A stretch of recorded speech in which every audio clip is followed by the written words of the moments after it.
Le 15 juillet 2022, dans la petite ville portugaise de São Miguel do Rio, Emília Silva, âgée de 6 ans, a disparu. Elle jouait sur la plage au bord de l'eau, à quelques mètres de ses parents. À 16h20, il ne restait d'elle qu'une petite trace sur le sable humide et une pelle en plastique jaune.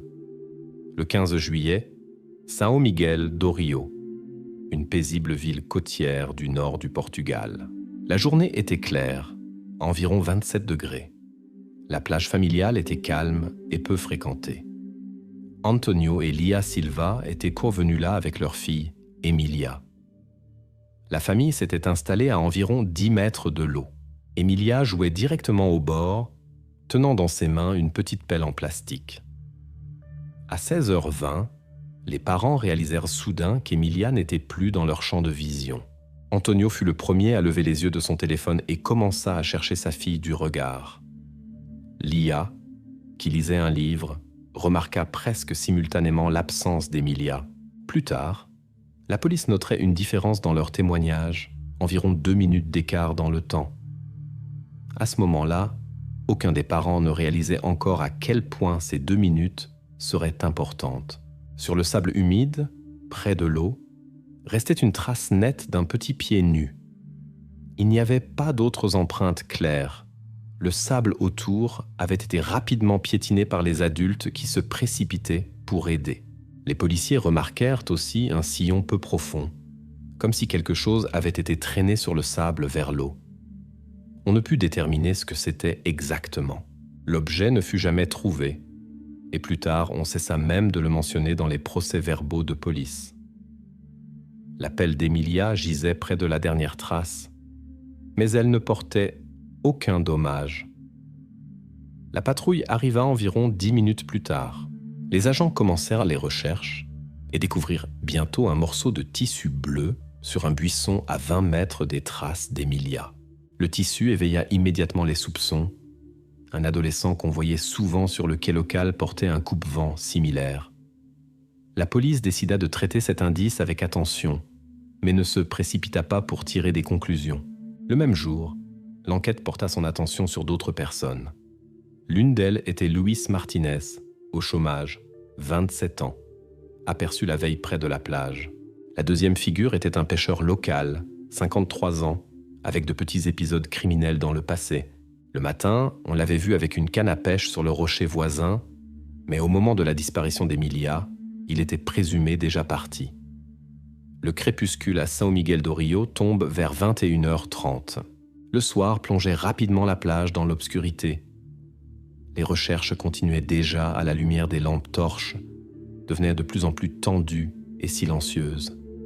Il n'y avait ni journalistes ni passants occasionnels. Les parents d'Emília se tenaient presque immobiles au même endroit où ils avaient vu leur fille pour la dernière fois. Lia regardait le sable sous ses pieds. Antonio regardait la mer. Les recherches durèrent plusieurs heures, mais aucune nouvelle trace ne fut découverte. Puis, à 23h55, un des bénévoles, plongeur professionnel qui examinait les rochers, signala une découverte. Il se trouvait sur un rebord du rocher Ventache, à environ 400 mètres du lieu de disparition d'Emília. Y accéder sans équipement spécialisé était pratiquement impossible. Le bénévole remarqua entre les pierres un objet qu'il ne put immédiatement reconnaître avec certitude dans l'obscurité. L'information fut immédiatement transmise à la police. Aucune confirmation officielle de la découverte n'était encore parvenue. Les forces de l'ordre prirent la décision de ne pas en informer les parents. Donner de l'espoir à ce moment semblait trop risqué. Les agents de police se déplacèrent près du rocher Ventache et continuèrent l'examen du territoire, s'efforçant de garder la découverte secrète vis-à-vis des étrangers. Sur la plage s'installa à nouveau le silence, troublé seulement par les brefs commandements des policiers et le bruit du ressac. La première journée de la disparition d'Emília touchait à sa fin dans une attente tendue. Personne de ceux qui se trouvaient là ne prononçait à voix haute ce que chacun devinait déjà. Après minuit, quand on apprit ce que le plongeur avait découvert près du rocher Ventache, la police intensifia les actions d'enquête. Dès 2h du matin, les détectives étudiaient attentivement tous les détails qui pouvaient éclairer cet incident. Le premier au centre de l'attention fut le pêcheur local, aperçu dans les parages le jour de la disparition d'Emilia. Pourquoi le pêcheur niait-il sa présence sur la plage si les caméras du bar Casa Marinheiro pouvaient enregistrer sa localisation? Le bar Casa Marinheiro est situé un peu au-dessus de la plage, à environ 700 mètres du point où Emilia fut vue pour la dernière fois. Les propriétaires de l'établissement proposèrent eux-mêmes à la police de visionner les enregistrements des caméras. La vidéosurveillance était menée en qualité standard. Sur l'enregistrement, on voit distinctement le suspect entrer dans le bar à 15h40 et prendre place au comptoir. Il boit tranquillement son café, ne parlant presque avec personne. À 16h05, l'homme paie sa boisson, ce que confirme le ticket de caisse et la bande de la caisse. Il quitte l'établissement exactement à 16h12. Ceci est enregistré par la caméra dirigée vers l'entrée. La police revisionna plusieurs fois l'enregistrement, fixant attentivement toutes les actions du pêcheur, chacun de ses mouvements. Aucun doute ne subsistait. L'homme se trouvait effectivement à ce moment au bar et en partie à l'heure indiquée. Mais pourquoi alors affirmait-il lors du premier interrogatoire qu'il n'était pas dans les environs de la plage ce jour-là? Cela éveilla les soupçons des enquêteurs. Il était important de découvrir combien de temps il faudrait à l'homme pour parcourir la distance du bar à la plage où Emilia avait disparu. Les policiers vérifièrent ce tronçon de chemin plusieurs fois. Par le sentier sablonneux et rocailleux, un adulte normal parcourt les 700 mètres en environ 10 minutes. Le pêcheur sortit du bar à 16h12 et Emilia disparut exactement à 16h20, un intervalle de seulement 8 minutes. Cela ne signifiait qu'une chose. Même s'il s'était beaucoup dépêché, il n'aurait physiquement pas eu le temps d'arriver sur le lieu de l'incident. Les calculs étaient sans équivoque et ne laissaient aucun doute. Cela affaiblit considérablement les soupçons concernant le pêcheur, mais la police ne se hâta pas de l'exclure complètement de l'enquête. Les détectives décidèrent de procéder à un examen supplémentaire du bateau du suspect, amarré au quai, non loin. Vers minuit, les policiers fouillaient déjà le petit navire quand un des enquêteurs remarqua un chiffon roulé avec des traces de sang, gisant dans la partie arrière. Les enquêteurs l'extrayèrent prudemment, comprenant toute la gravité de la découverte. L'analyse express fut menée directement sur place pour exclure ou confirmer immédiatement les soupçons. Le résultat fut inattendu. Le sang appartenait à un bar atlantique, un poisson commercial ordinaire dans ces lieux. Ainsi, le chiffon ensanglanté n'avait aucun rapport avec l'affaire et était une coïncidence fortuite. Cette circonstance raya définitivement le soupçon contre l'homme, bien qu'initialement cela parut extrêmement suspect. Malgré l'effondrement du soupçon principal, restait non résolue la question de savoir pourquoi le pêcheur niait sa présence sur la plage. La police mena encore un bref interrogatoire, au cours duquel il s'avéra qu'il craignait d'attirer une attention superflue. L'homme avait déjà eu des problèmes avec la loi auparavant et préféra cacher sa présence le jour de la disparition d'Emilia, espérant éviter des ennuis supplémentaires. Pendant ce temps, déjà après 2 heures du matin, les experts techniques étudiaient attentivement le lieu de la découverte faite par le plongeur au rocher Ventache. Là furent découvertes des traces nettes d'empreintes digitales étrangères sur une des grosses pierres. Cela renforça les soupçons de la police, mais bientôt les experts annoncèrent que ces empreintes n'appartenaient certainement pas au pêcheur. Apparut une nouvelle personne, dont l'identité devait être établie d'urgence. Cela devint un problème inattendu, reléguant le pêcheur au second plan. À 2h40, la police confirma officiellement que l'objet trouvé par le plongeur était effectivement Emilia. La déclaration officielle fut brève, et les détails ne furent pas révélés, mais il devint clair ce qui avait été découvert parmi les rochers. Les parents furent informés de cela prudemment et sans détail. Ils devaient rester sur place et ne pas interférer dans le travail de l'enquête. Sur la plage s'installa à nouveau un silence complet, troublé seulement par les voix des agents de police et le bruit des vagues. L'enquête se trouvait à un stade précoce, mais une partie importante du chemin avait déjà été parcourue. Le pêcheur, qui semblait initialement l'un des principaux suspects, sortait maintenant complètement du champ de vision des forces de l'ordre. Le matin du jour suivant, la police se prépara à exclure complètement l'homme de la liste des possibles coupables. La vérification de la vidéo des caméras du bar, les documents de caisse et les résultats de l'examen du bateau furent consignés dans le procès-verbal officiel de l'enquête. L'alibi du suspect numéro 1 fut confirmé complètement et sans réserve. Maintenant, l'attention de la police était dirigée vers une nouvelle piste. Les empreintes digitales inconnues trouvées sur la pierre près du lieu de découverte d'Emilia. Il était nécessaire d'établir d'urgence l'identité du propriétaire de ces traces. Qui que ce fût, c'est lui qui devint l'objet central de la prochaine étape de l'enquête. Pendant ce temps, parallèlement à cette direction de travail, la police commença à étudier plus profondément la personnalité de Luis Martinez. Le chômeur qu'on avait initialement remarqué dans les parages attirait maintenant l'attention beaucoup plus sérieusement. Les policiers décidèrent d'étudier attentivement ses liens personnels et ses déplacements le jour de la disparition d'Emilia. Le premier suspect fut officiellement retiré de l'examen. Commença maintenant une autre partie de l'enquête, beaucoup plus complexe et délicate. Après la confirmation officielle de la découverte au rocher Vantache, la police changea l'angle de l'enquête. Maintenant éveillèrent un intérêt particulier les détails de la vie privée d'Antonio et Lia Silva, parents d'Emilia. Un de ces épisodes fut un virement bancaire inhabituel sur le compte d'Antonio 2 jours avant l'incident. 2 jours avant la disparition d'Emilia, son père reçut sur son compte bancaire 5 000 €. L'expéditrice était Mariana Fernandez, une habitante âgée d'Espagne. Les enquêteurs devaient découvrir la raison du virement. Les documents fournis par la banque montrèrent que le virement fut effectué par Mariana Fernandez, 68 ans, de la ville de Vigo.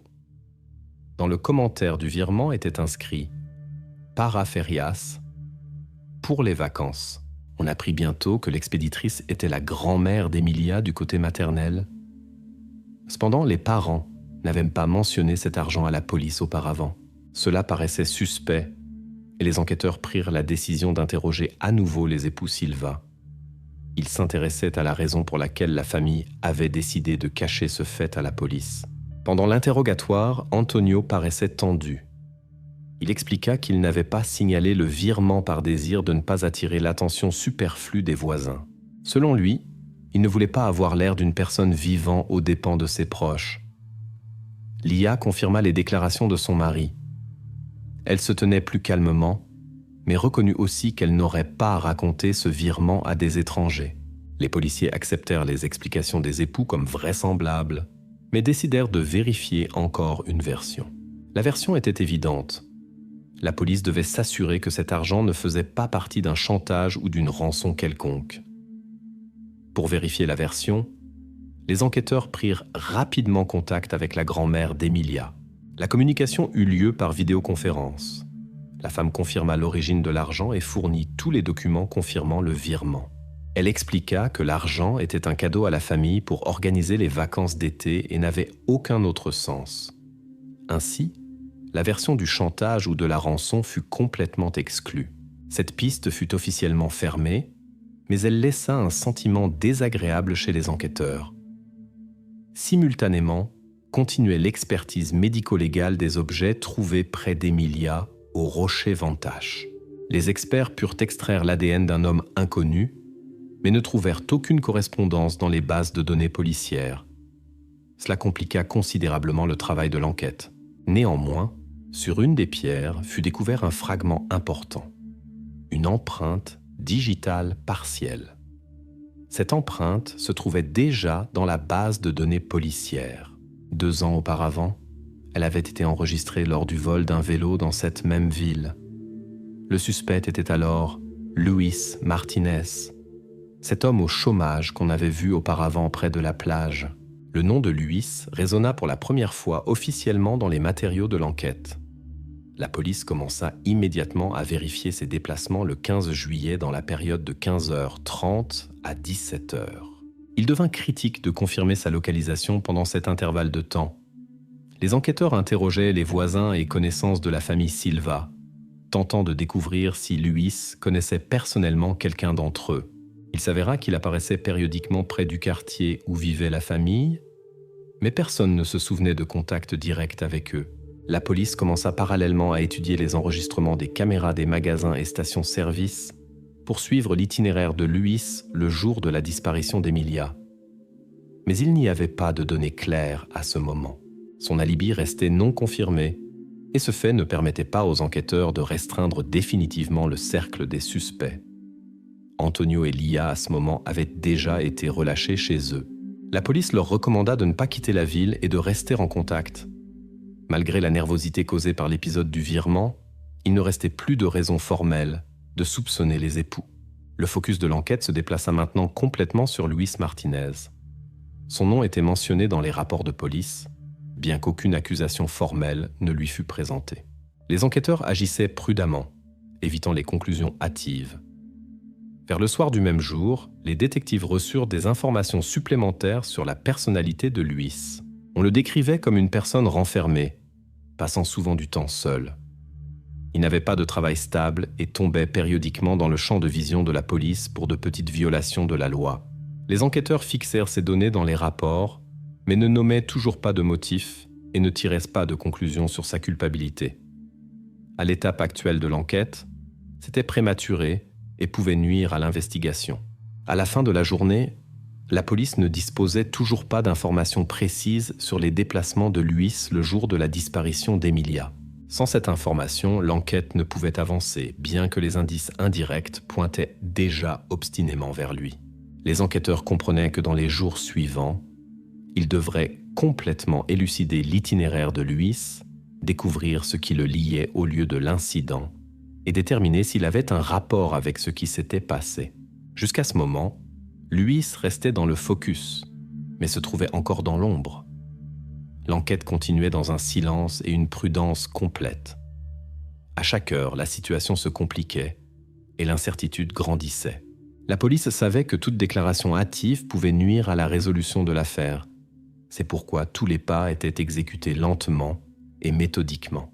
Quelques jours après que la police eut complètement exclu la version financière, l'enquête se resserrait de plus en plus autour de la personnalité de Luis Martinez.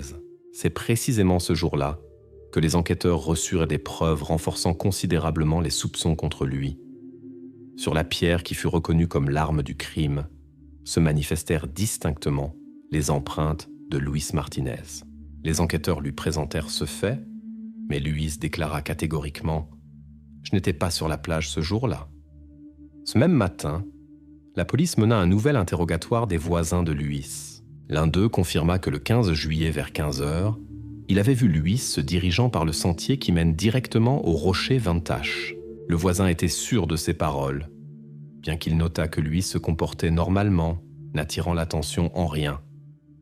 Après les témoignages du voisin, les enquêteurs obtinrent l'autorisation de fouiller le logement de Luis. Lors de la fouille de sa maison fut trouvé un journal avec plusieurs étranges annotations. C'étaient là des notes d'observation sur les familles qui se reposaient régulièrement sur la plage, et le nom Emilia était soigneusement entouré de rouge. La police posa à Luis une question directe sur la signification de ces notes. Il insista que c'étaient de simples observations faites par ennui et qu'il n'y avait rien de suspect en elles. Les enquêteurs ne se hâtèrent pas d'être d'accord avec cette affirmation. Les officiers interrogèrent à nouveau Luis sur ses déplacements. Il ne niait pas qu'il se promenait parfois près des rochers en solitaire, mais affirma avec assurance qu'il ne se souvenait pas de l'heure exacte des promenades le jour de la disparition d'Emilia. Les caméras du bar situé non loin ne pouvaient enregistrer cette partie du sentier. C'est pourquoi il n'y avait pas de preuve directe du déplacement de Luis. Le même jour, les policiers fermèrent complètement encore une fausse piste. Thomas Gomez, l'adolescent à qui appartenait auparavant le coupe-vent bleu, fut à nouveau interrogé. Il expliqua à la police qu'il avait perdu cette veste encore au printemps et ne l'avait plus vue depuis longtemps. Thomas confirma ses paroles par un appel vidéo avec sa mère, fait à 16 h le 15 juillet, ce qui excluait complètement sa présence sur le lieu de l'incident. Les enquêteurs s'assurèrent que le morceau de tissu bleu n'avait pas de rapport avec la disparition d'Emilia, et cette fausse piste fut définitivement fermée. Cependant, quelques heures plus tard, le voisin de Luis recontacta la police. Il se souvint d'un autre détail, non exprimé auparavant. Par le même sentier, un peu après Luis, marchait un homme inconnu en capuche noire. Cette affirmation provoqua une nouvelle vague de doute et la police se mit à vérifier cet épisode aussi. Les enquêteurs trouvèrent rapidement l'inconnu. Il s'avéra être un touriste photographe qui se trouvait effectivement sur le sentier à ce moment. Il montra volontiers à la police les photographies prises par lui le 15 juillet. Par les clichés et les métadonnées, il devint immédiatement clair que cela n'avait aucun rapport avec la disparition d'Emilia. Ainsi, cette fausse piste aussi fut officiellement fermée. Pendant ce temps, la pièce principale, le journal de Lewis, forçait la police à étudier plus attentivement sa personnalité et son comportement. Sur les pages du journal se trouvaient des descriptions claires, presque froides, de la façon dont les familles passèrent du temps sur la plage, mais particulièrement détaillées étaient là les notes précisément sur Emilia et ses parents. Dans le journal, il n'y avait ni menaces, ni plans évidents quelconques. Ce n'était qu'une collecte d'informations sèches et précises. Mais une telle approche inquiéta les enquêteurs. Les notes montraient que Lewis observait à plusieurs reprises et systématiquement Emilia et sa famille longtemps avant l'incident. En même temps, Lewis continuait à insister sur sa complète non-implication dans l'affaire. Il assurait la police qu'il ne s'était jamais approché du rocher Vantage précisément ce jour-là et ne pouvait en aucun cas laisser ses empreintes sur la pierre trouvée là-bas. Les experts judiciaires étudièrent la pierre encore une fois et confirmèrent que c'était précisément elle qui avait été utilisée lors de la commission du crime. Son poids était d'environ 4 kg. La pierre elle-même se trouvait sur place depuis longtemps, mais les empreintes fraîches indiquaient clairement qu'on l'avait récemment prise en main. La police demanda une expertise ADN supplémentaire pour confirmer ou exclure le lien de Lewis avec la pierre. En attendant les résultats, les enquêteurs renforcèrent la surveillance de Lewis, gardant une prudence complète dans leurs déclarations publiques. Le 28 juillet arriva le résultat du laboratoire. La concordance de l'ADN de Lewis avec les échantillons sur l'arme s'avéra presque absolue. La probabilité d'erreur était inférieure à 1 sur 10 millions. Ce fut un moment tournant extrêmement important dans l'enquête. Désormais, la police avait des preuves directes de la présence de Lewis sur le lieu de l'incident, et son affirmation qu'il n'était pas sur la plage fut définitivement réfutée. Toutes les fausses pistes liées à d'autres personnes, le pêcheur, l'adolescent et le photographe, furent officiellement fermées. Le focus de l'enquête se concentra maintenant seulement sur Luis Martinez. La police entreprit la prochaine étape importante, la reconstitution détaillée de l'itinéraire du suspect et la découverte de son motif. Luis était la seule personne à qui l'enquête avait maintenant des questions claires et des indices concrets. À ce moment, personne d'autre n'était déjà mentionné et toutes les forces de l'enquête étaient dirigées vers l'établissement du tableau complet de ses actions le jour de la tragédie. Les jours suivants devaient être clés dans la compréhension de pourquoi cela s'était produit et quel avait été le motif de Luis. Après 7 mois d'enquête, d'analyse de dizaines de documents et d'études de centaines de détails, le procès judiciaire dans l'affaire de la disparition d'Emilia Silva approchait du point final. Dans la salle d'audience régnait un silence absolu quand le juge énonçait les moments clés de l'affaire. Luis Martinez était le seul qui était assis dans la zone spéciale derrière un verre blindé, regardant le sol devant lui. Le tribunal présenta des preuves irréfutables, les données de géolocalisation GPS du téléphone portable de Luis, obtenues par l'activité de son appareil dans les antennes cellulaires. Selon elle, le 15 juillet, Luis se déplaçait effectivement sur l'itinéraire passant près de la plage familiale de São Miguel do Rio, puis se dirigeait clairement vers le rocher Vantage. Les experts montrèrent en détail. Luis parcourut 400 mètres sur le terrain rocailleux en environ 8 minutes. Cela correspondait au calcul de la police et confirmait complètement qu'il pouvait se trouver au rocher Vantage au bon moment. Maintenant, tous les doutes disparurent définitivement. Luis était là au moment de la tragédie. Le tribunal présenta aussi les résultats de l'expertise dactyloscopique. Les empreintes digitales sur la pierre, pesant environ 4 kg, trouvées sur le lieu de l'incident, correspondaient complètement aux empreintes de Luis. Il ne niait plus sa présence, bien qu'il refusât toujours catégoriquement d'expliquer la raison de ses actions. Le procureur lut des extraits du journal de Luis, montrant qu'il suivait la famille Silva pendant 2 semaines avant l'incident. Les notes étaient sèches, dépourvues d'émotion, avec une fixation claire du temps et du comportement des membres de la famille. Mais précisément, le nom d'Emilia était mis en évidence séparément. Soigneusement souligné en rouge, Luis lui-même se taisait quand on lui demandait ses motifs. Il ne démontrait aucun aveu ni émotion. Alors prit la parole l'expert psychiatre invité qui avait travaillé avec l'accusé pendant plusieurs mois. Son rapport éclaira la possible raison du crime. L'expert expliqua qu'en 2020, Luis avait perdu sa fille. Cela s'était produit accidentellement, mais avait eu un impact lourd sur son état psychique. Après la tragédie, Luis devint renfermé et distant. Il développa un état de dépression chronique, accompagné d'une jalousie pathologique envers les familles heureuses. Le psychiatre souligna particulièrement « Luis n'était pas irresponsable, il réalisait clairement ses actes. Mais les expériences intérieures et la crise émotionnelle profonde déformèrent sa perception de la réalité et engendrèrent une agression inexplicable envers le bonheur d'autrui. La famille Silva tomba par hasard objet de son attention obsessionnelle. Ensuite, le tribunal énonça en détail la reconstitution complète de l'incident. Luis apparut près de la plage vers 15 h. Vers 16h15, il attira Emilia avec un jouet brillant, un moulinet, et l'emmena discrètement vers le rocher Ventache. C'est précisément là, dans un endroit caché des regards, que se produisit la tragédie. Luis porta un coup précis avec la pierre, puis laissa Emilia sur place, comptant sur la marée du soir qui devait monter de 30 cm et cacher toutes les traces. Après cela, Luis quitta le lieu par le sentier supérieur sur la crête des rochers. Les caméras du bar ne couvraient pas ce territoire, ce qui lui donnait une chance de partir inaperçu. Seulement grâce à la découverte fortuite du plongeur et au travail opérationnel de la police, on réussit à trouver rapidement les traces du crime. La salle d'audience écoutait la lecture de la sentence avec une tension complète. Luis ne manifestait aucune émotion jusqu'au moment où le juge annonça sa punition. 25 ans de privation de liberté avec traitement psychiatrique obligatoire. À ce moment, Luis se leva inopinément et tenta de se faire du mal avec une petite lame cachée dans la manche de sa chemise.